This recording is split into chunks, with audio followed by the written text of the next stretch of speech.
te abençoe, Bia. Aleluia. Quando sentem a presença do Senhor nesse lugar?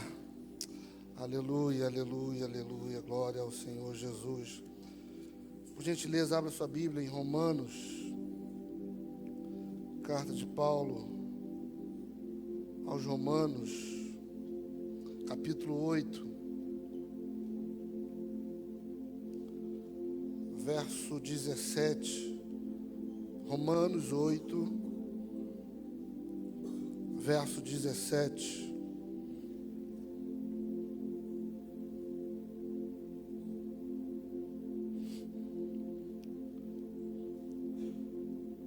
Peço muito a sua ajuda nesse momento. Prega comigo, sua voz está melhor que a minha. Me ajuda. Romanos 8, 17, você achou? Diga, eu achei. O texto diz o seguinte: se somos filhos, então somos herdeiros, herdeiros de Deus e co-herdeiros com Cristo, se de fato participamos dos seus sofrimentos, para que também participemos da sua glória. Você pode dar um aleluia bem alto aí? Ainda em pé, feche seus olhos. Pai, está aqui a tua palavra, e essa palavra pode transformar as nossas vidas. Essa palavra pode moldar pensamentos, transformar a mente. E é através dessa palavra que nós pedimos que o Espírito Santo possa ministrar aos nossos corações. Espírito Santo, fale conosco da tua forma, aquela aplicação pessoal que só o Senhor tem. É o que te pedimos e clamamos, que o ambiente possa estar propício à pregação da tua palavra. É o que te pedimos com graça, em nome de Jesus. Amém. Você pode tomar assento, querido. Paçoquinha, se puder aumentar um pouquinho o meu microfone, eu vou tentar falar mais baixo.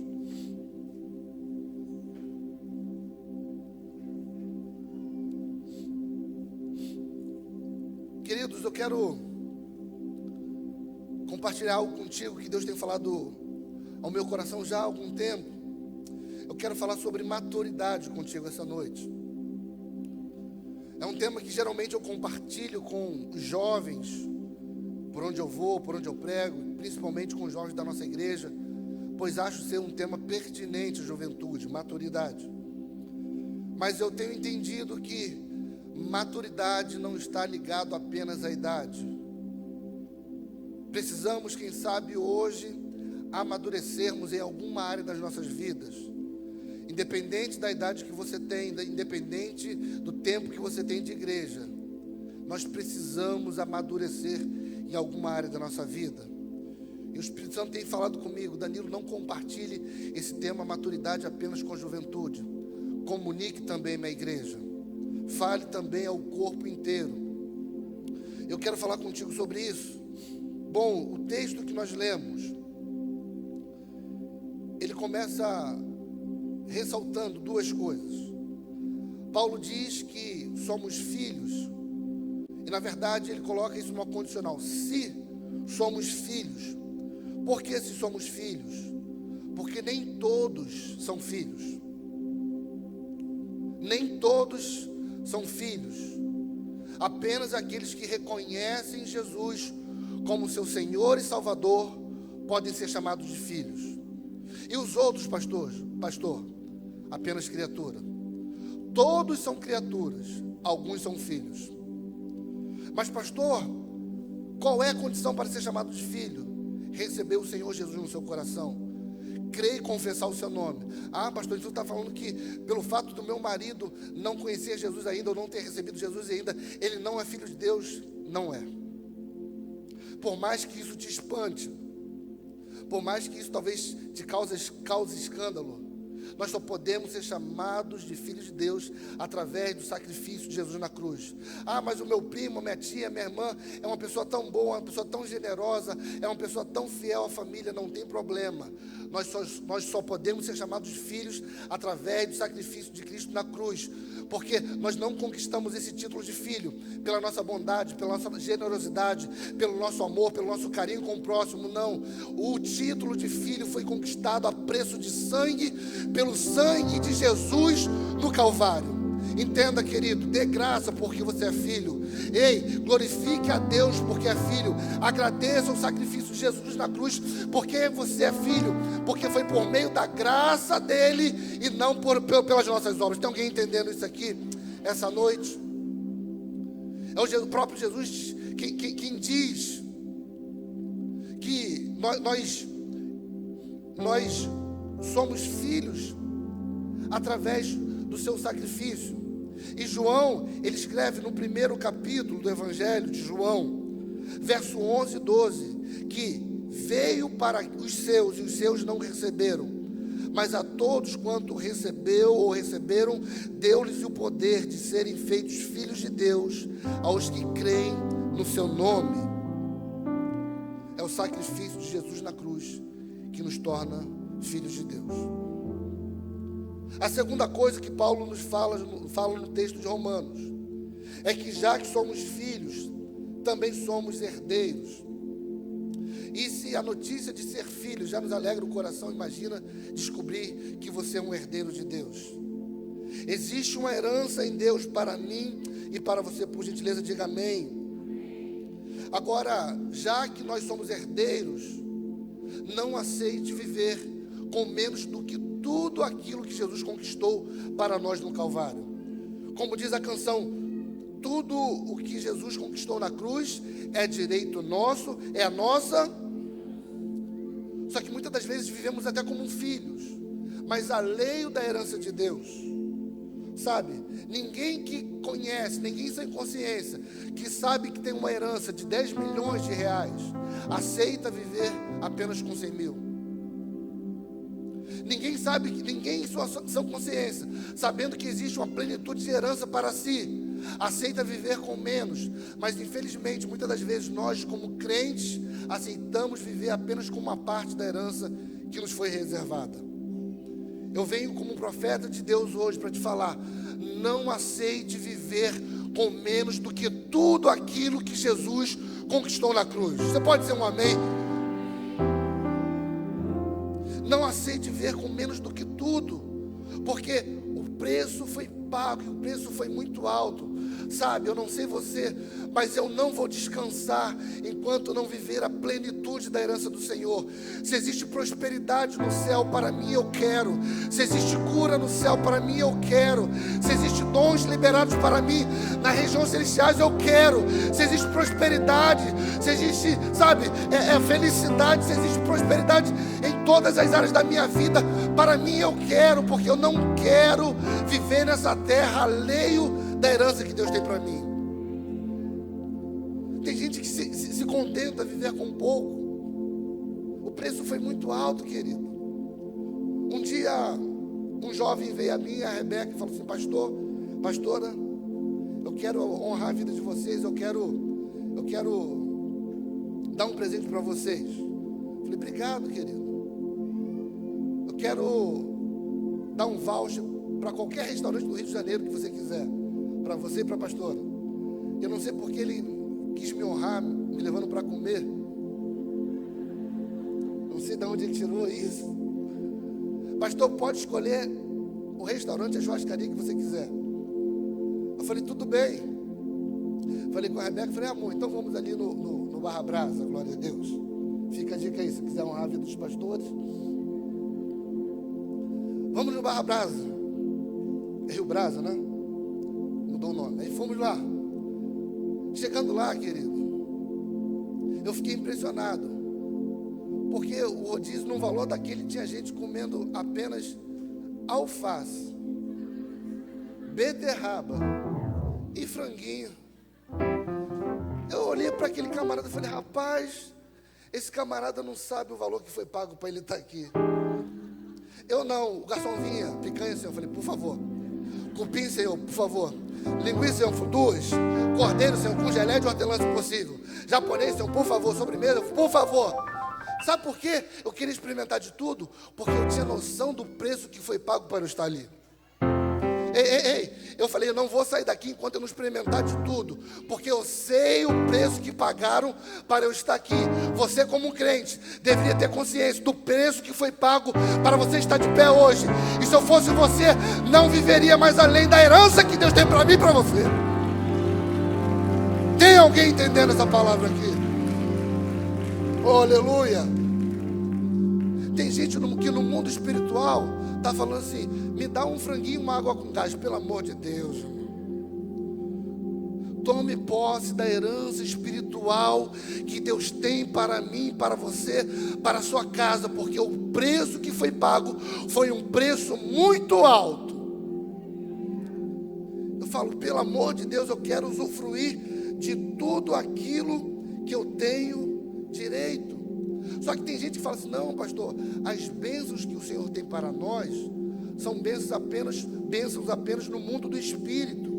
Querido, Efésios 1:3 diz que nós somos abençoados com toda sorte de bênçãos nas regiões celestiais. Você acha que é só para o céu, querido? No céu você não vai precisar de cura, no céu você não vai precisar de prosperidade, no céu você não vai precisar de portas abertas. Essas bênçãos são separadas para nós, para se manifestarem ainda nesta terra. O problema é que tem gente muito alheio a isso. Não, riqueza mesmo é no céu, felicidade é mesmo no céu, enquanto aqui a gente tem que padecer. Apague o meu número do seu telefone. Sabe, querido, existe bênçãos celestes, sim, existe um galardão que receberemos naquele grande dia, mas existem bênçãos sim para os dias de hoje, porque Jesus diz o seguinte: não há quem tenha largado pai, mãe, filho, papagaio por mim, pelo reino de Deus, que não venha desfrutar ainda nesta terra e na era por vir. Ele está falando, existem sim bênçãos para aquele grande dia, mas existem bênçãos já disponíveis hoje, se você quiser viver nesta terra. Não viva com menos do que tudo que Deus tem para você. Eu sei que você gosta disso, então por isso eu vou fazer. Fale com o irmão que está do seu lado. Fala assim, não viva com menos do que tudo que Deus tem para você. Queridos, se você sabe que é filho agora, se você já entregou sua vida para Jesus e tem a consciência de que é filho, se você é alguém que tem a consciência de que é herdeiro de Deus, a minha pergunta é, por que ainda você não acessou essa herança?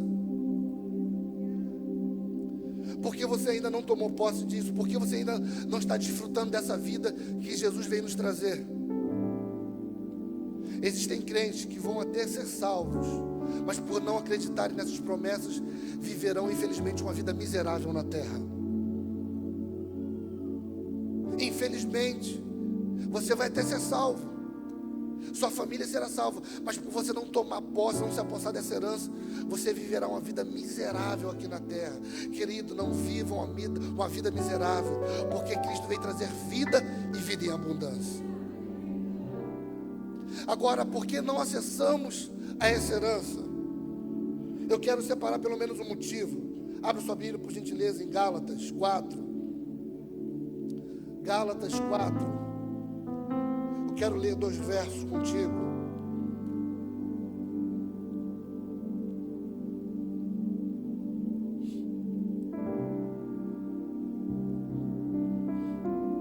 Gálatas 4. O texto diz o seguinte: digo, porém, que enquanto o herdeiro é menor de idade, ou menino em outras versões, de nada difere de um escravo, embora seja dono de tudo. No entanto, ele está sujeito a guardiães e administradores até o tempo determinado por seu pai. Olhe para cá por um instante.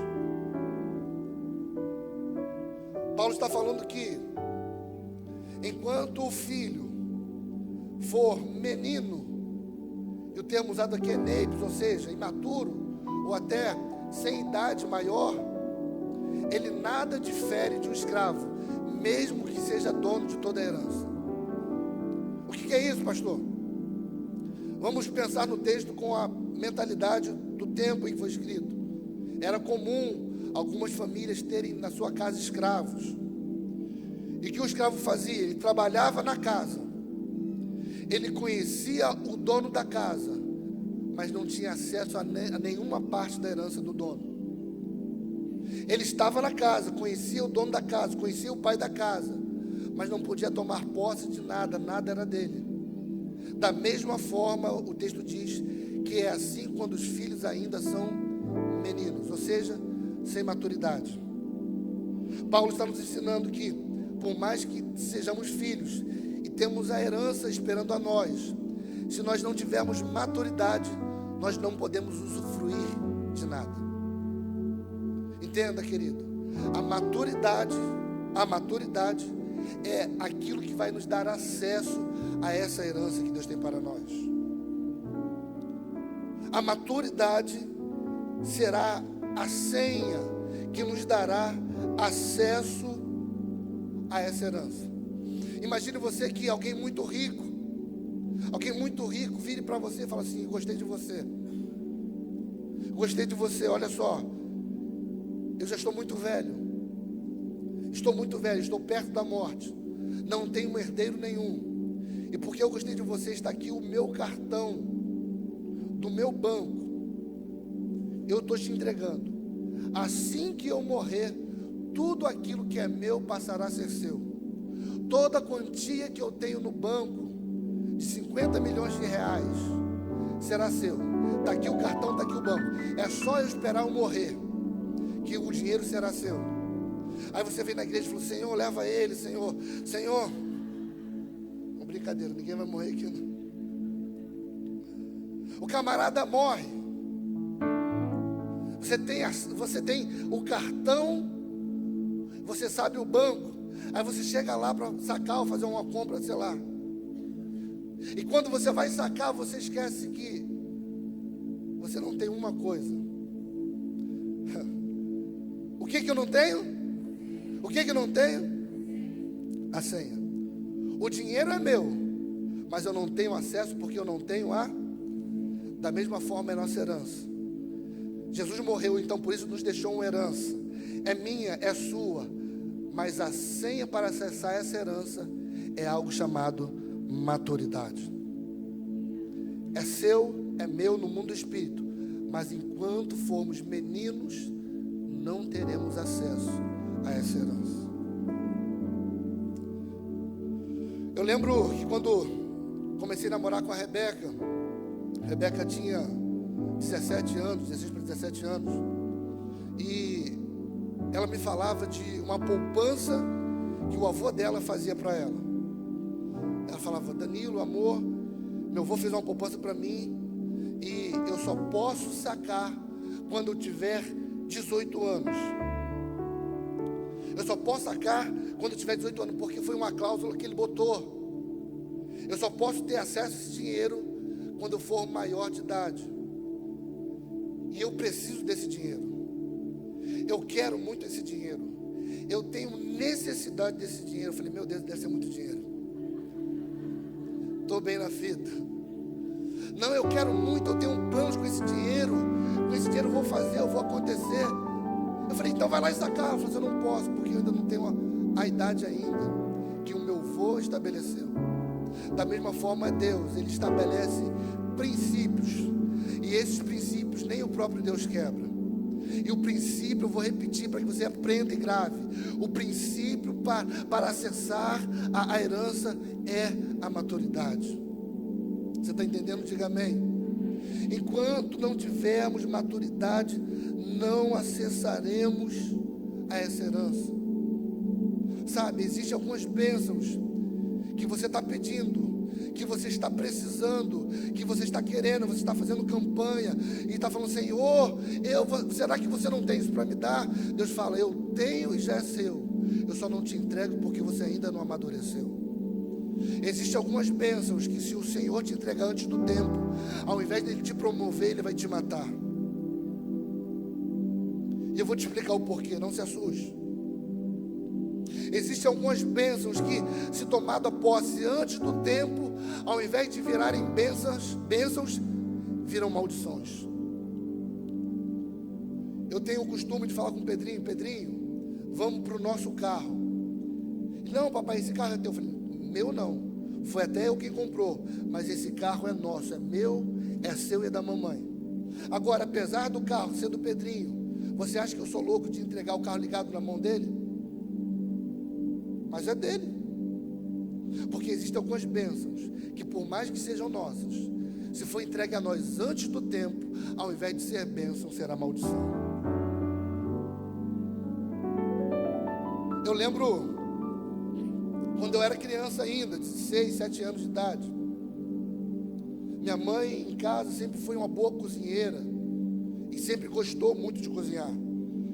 Um dia ela começou a ver no comercial de televisão uma faca que ela queria comprar. Passava muito no comercial da Manchete. Só os mais experientes vão lembrar da Rede Manchete. Era uma faca que cortava tudo: carne, parede, cimento, cortava tudo. Esqueci o nome da faca. Hã?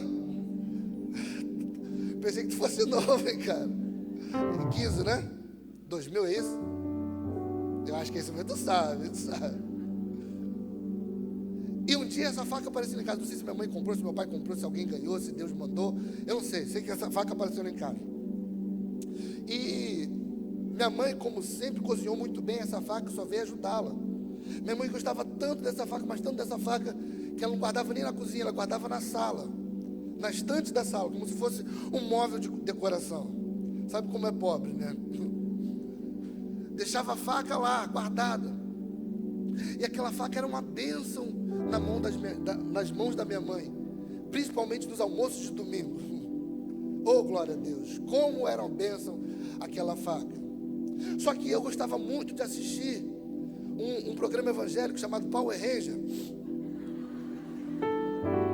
Passava todos os dias de manhã na Globo. E um dia tinha um rapaz ministrando lá. Eu falei: rapaz, eu quero ser como esse pastor aí, da espada. Só que eu não tinha espada em casa. Acho que o Espírito Santo já está revelando para vocês a mensagem, né? Eu não tinha espada em casa, mas eu tinha na estante em cima da televisão uma faca. Então peguei essa faca certo dia e fui brincar de Power Ranger com meu primo, que regulava a idade comigo. Estamos brincando, então certo dia eu levanto essa faca. Para com isso, rapaz. Eu levanto a faca e vou enfiar na barriga do meu primo. Por graça e bondade de Deus, minha mãe chega na hora e tira aquela faca da minha mão. Só um parênteses: pai e mãe, cuidado com aquilo que o seu filho está assistindo. Muito cuidado com aquilo que está alimentando o seu filho. E, por graça de Deus, não aconteceu o pior. Falou: não, mãe, é que no Power Ranger ele morre, mas depois ressuscita. E minha mãe tomou aquela faca, guardou, escondeu as 7 chaves. Mas eu aprendi uma lição, hoje lembrando disso, que a mesma faca que era uma bênção na mão da minha mãe, que era alguém maduro, seria uma maldição na minha mão, que não tinha maturidade nenhuma. O problema não é a bênção, o problema é que não temos ainda maturidade ainda, para receber algumas coisas de Deus. Você está entendendo? Diga um amém, por favor.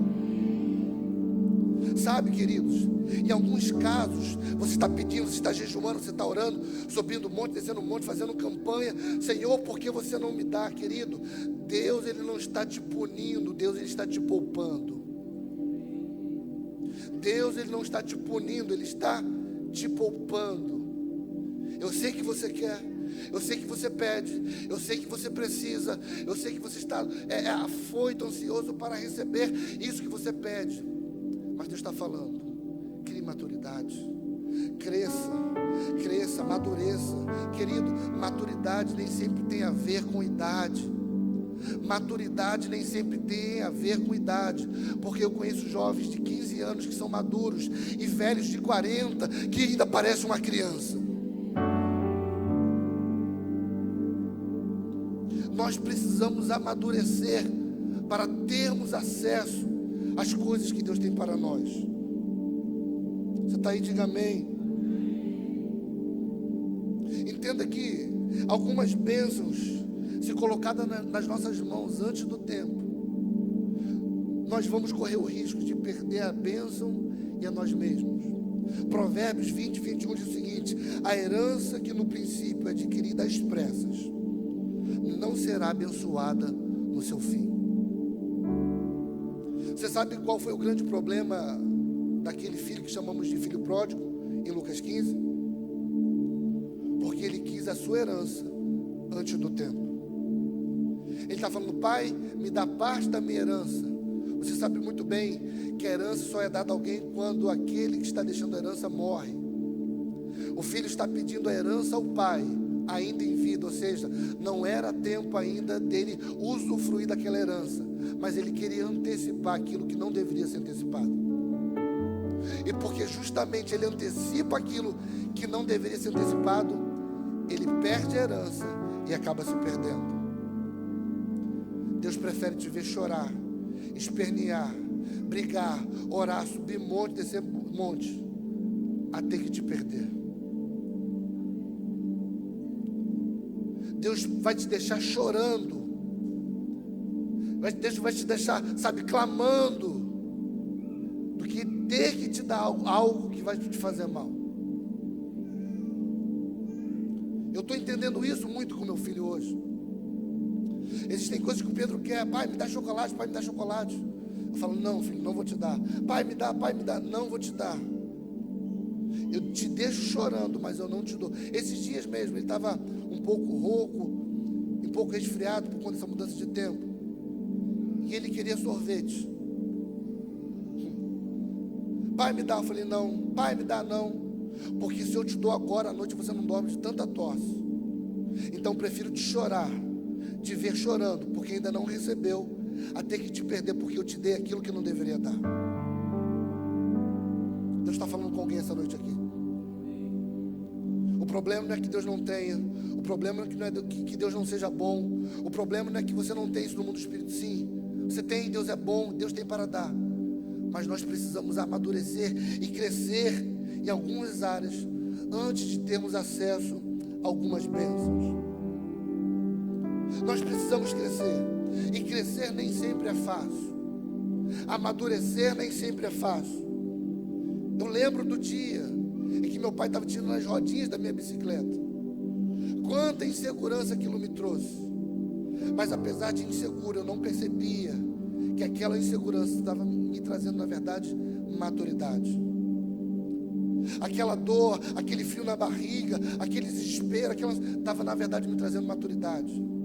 Você pode estar chorando, você pode estar clamando, você pode estar com medo, você pode estar aflito, mas não percebe que ao passar por essa prova, você vai estar mais maduro, você estará pronto a acessar as coisas que Deus tem para você.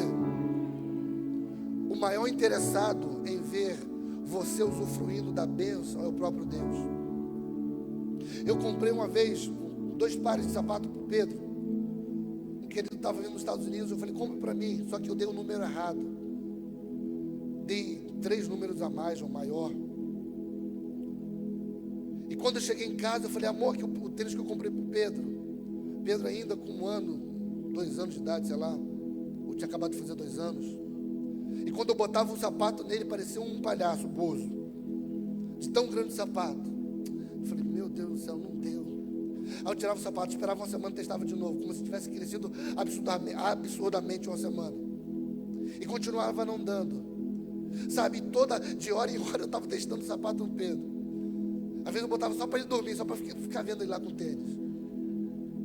Sabe por que isso? Porque a maior expectativa de ver o Pedro, o meu filho, usufruindo daquelas bênçãos que eu tinha para ele, não era ele, era eu. Mas ele ainda não tinha crescido o suficiente para usar aquilo que eu tinha para ele. Ei, entenda uma coisa: o maior interessado em te ver usufruindo das bênçãos não é você, é o próprio Deus, o teu Pai. O maior interessado em te ver feliz é o próprio Deus, é o teu Pai. Só que Ele ainda não te entregou algumas coisas, porque você não cresceu o suficiente ainda. Deus está tipo eu. Será que já dá para usar? Será que eu já posso honrar? Será que eu já posso levar um ministério? Será que eu já posso... pequeno demais ainda, está imaturo demais ainda, está chorando à toa ainda, está arrumando problema com todo mundo ainda. Eu não posso promover porque é imaturo demais ainda.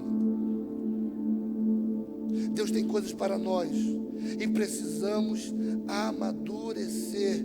Repita após mim: eu preciso amadurecer. Paulo diz na sua carta aos Coríntios que enquanto ele era menino, ele falava como menino. Só que agora, quando ele se torna homem, ele fala como homem, porque ele deixa para trás as coisas de meninos. O que eu mais tenho visto na igreja são pessoas grandes, pessoas com tempo de igreja, que ainda se portam como menino. Pessoas que não estão passando pelo processo do amadurecimento, ou se passam, são sempre reprovadas. Eu falei com a Rebeca assim que a gente casou. Eu falei que eu sei que a vida a dois não é algo fácil. Não é esse comercial de margarina que nós vemos na televisão. Mas eu falei para ela: tudo que nós passarmos, vamos passar eu e você. Não vamos ligar para o meu pai, não vamos ligar para o seu pai, não vamos ligar para a minha mãe, não vamos ligar para a sua mãe, porque precisamos amadurecer enquanto casal. Não foi fácil. Não foi fácil. Passamos guerras, lutas. Havia dia que Rebeca queria agarrar o meu pescoço e eu puxar o cabelo dela, mas só à vontade. Eu falei: amor, é crise, é dor, sim, mas vamos passar sozinhos, porque precisamos amadurecer. É crise financeira, vamos passar sozinhos, eu, você e Deus, porque precisamos amadurecer. É crise da saúde, sim, vamos passar eu, você e Deus, porque precisamos amadurecer. Tem gente que não amadurece porque tudo pede ajuda do pai, da mãe. Ei, Deus está falando, é hora de crescer. Corta o cordão umbilical e amadurece. Nós não temos as nossas experiências com Deus, porque tudo ligamos para o pastor, tudo ligamos para alguém desse mundo natural, e não temos as nossas experiências com Deus por conta disso. Eu falei com a Rebeca: precisamos crescer e amadurecer em fé. Eu falei: amor, na lista que a gente faz planejamento anual, eu falei: esse ano é o ano de nós crescermos em fé. Passa alguns meses, uma noite dessas, Pedro começa a queimar de febre. Pedro começa a queimar de febre. Aí eu falei para ela: tá vendo aí? Você não quer amadurecer em fé? Eis aí a tua primeira oportunidade. Não, amor, vamos levar para o médico. Eu falei: vamos levar para o médico até, mas primeiro a gente vai orar. Mãe com o coração mais mole: não, você é um pai muito ruim. Eu falei: pai ruim não. Você não falou que queria crescer em fé? Deus está te dando uma oportunidade de você exercer sua fé em cura. Eu comecei a orar pelo Pedro. 36. Depois que eu orei, irmão, 37. Rebeca, vamos? Eu falei: não vou. Ora de novo. 37. Eu orei, aí Deus veio, 37,5. Rebeca já estava quase brigando comigo. Eu falei: amor, eu estou com fé para orar pelo Pedro e ele ser curado agora. E a noite inteira clamando. Eu orei mais uma vez. E o Pedro já estava com 38, quase, virando vapor. E de uma hora para outra, de forma instantânea, ele começa a suar. Eu falo: tira novamente aí. Mede novamente aí. Põe o termômetro novamente debaixo do braço dele. E de 38 vai para 37. E de 37 para 36,5. Ela começa a falar: eu acho que esse termômetro está ruim. Eu falei: ô mulher sem fé. Ô mulher sem fé. Na mesma noite, o Pedro estava dormindo tranquilamente, como não se tivesse nada. Você quer viver milagres extraordinários? Você quer ver dom de cura? Você quer ver provisão? A minha pergunta é: Você está disposto a ser esticado até amadurecer? Sabe qual é o nosso problema? Deus quer intervir com milagres de provisão, mas o primeiro problema que você tem financeiro, você liga para o teu gerente. Deus não pode fazer nada.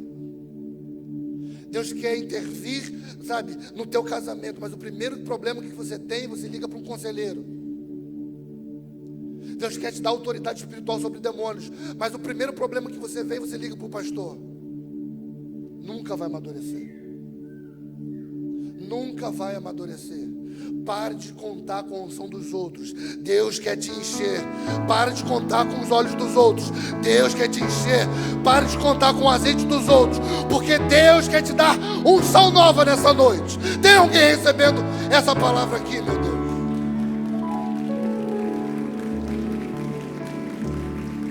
Aleluia, aleluia, aleluia. Precisamos amadurecer, precisamos crescer.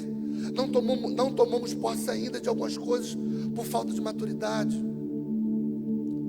Toda hora me vem um líder comigo, me liga, me encontra, fala: pastor, estamos com deficiência em tal ministério, na juventude. Pastor, estamos com deficiência, precisamos de gente para trabalhar. Eu falei: vamos orar que Deus vai mandar. Passa um mês, 2 meses, uma semana, passa algum tempo, aparece alguém na igreja. Aí o líder vem falar: pastor, Deus mandou. Eu falei: mandou o quê? Mandou alguém para trabalhar com a gente. Eu falei: ô, glória a Deus, quem é? Fulano de tal. Posso botar? Eu falei: não. Que isso, pastor, estamos precisando. Eu falei: sei. Que isso, pastor, mas fulano é talentoso. Eu falei: sei. Que isso, pastor, mas fulano prega muito. Eu sei. Então por que a gente não bota? Porque apesar do seu talento ainda não tem maturidade. Eu prefiro ficar com o ministério sem um líder, sem alguém para trabalhar, a ter problema com alguém que ainda não tem maturidade para suportar o peso do ministério. Você sabe como funcionava a plantação de igreja de Paulo? Paulo chegava na cidade e começava a pregar. Um se convertia, 2 se convertiam, 3, 4, 5, 15, 20 se convertiam. Sabe o que ele fazia? Deixava aqueles novos convertidos lá e ia embora. Que isso? Não deixava um pastor, não. Não deixava um líder de célula, não. Por quê? Porque Paulo fala na sua carta a Timóteo que se alguém é novo na fé, não pode exercer um cargo de liderança. Paulo está me ensinando: é melhor ter um grupo sem líder do que um grupo com líder imaturo. Muita gente talentosa na igreja, muita gente pregando muito, cantando muito, tocando muito, fazendo muito, mas ainda não está atuando em algumas áreas que Deus gostaria que você estivesse, porque não tem maturidade. Sabe aquela posição que você tanto almeja? Não é falta de talento, é falta de maturidade. Sabe o lugar que você almeja no seu ministério? Não é falta de talento, não é falta de graça. Você tem talento, você tem graça. O que falta é maturidade. Paulo deixava 3, 4 anos aquele povo crescendo, depois ele voltava, e aí então elegia algum líder. Querido, eu prefiro ter problema com um grupo sem líder do que ter um grupo com um líder sem maturidade. Existem pessoas tão talentosas na igreja que eu fico olhando: Senhor, que desperdício. Senhor, que desperdício. Essa pessoa poderia estar bombando, fazendo muito pelo Senhor, fazendo muito pelo ministério, crescendo e tal. Muito jovem ainda. E quando eu falo jovem, não falo jovem de idade, eu falo jovem de comportamento. Você me entende? Diga amém.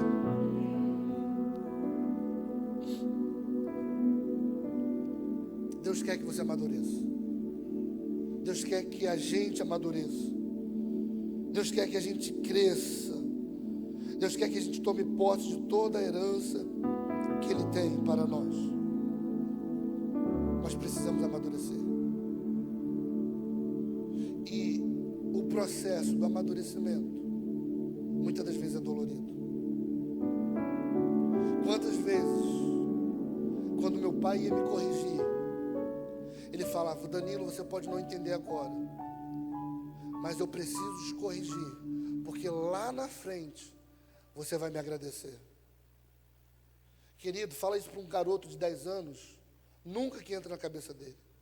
Você está me corrigindo, você está me corrigindo, e está falando que isso é para o meu bem. É, meu filho, Você está me batendo, pai, e está falando que isso é para o meu bem. Meu filho. Não estou falando de espancar, estou falando de correção, de sadia. Que isso, pai? O Senhor está me batendo, o Senhor está me corrigindo, está falando que isso é para o meu bem. Você está falando que um dia eu vou agradecer, nunca que eu vou agradecer isso. Tempos se passam. Tempos se passam. Hoje eu estou na igreja, no ministério, como pastor. Hoje eu tenho uma casa, hoje eu tenho um filho. Hoje eu tenho um caráter formado. E quando eu olho para trás, eu falava, bem que o meu pai estava certo. Naquele momento eu não compreendia, mas era o processo onde ele estava moldando o meu caráter, me formando, e eu estava amadurecendo. Estava doendo, mas eu amadureci. Ai, meu Deus, eu estava sofrendo sim, mas eu amadureci. Estava apertado sim, mas eu amadureci.